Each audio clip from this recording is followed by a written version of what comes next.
Charoti bridge खाली रविवारी मोठी वाहतूक कोंडी. 20 ते 25 मिनिटे वाहनांच्या रांगा लागल्या. चारोटी ब्रिज खाली रविवारी मोठी वाहतूक कोंडी निर्माण झाल्याने वाहन चालकांना मोठा त्रास सहन करावा लागला.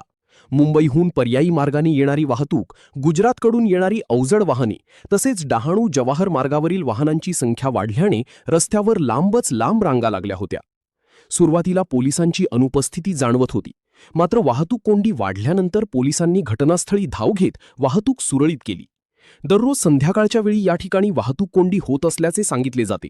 रविवारी मात्र 20 ते 25 मिनिटे मोठी कोंडी पाहायला मिळाली.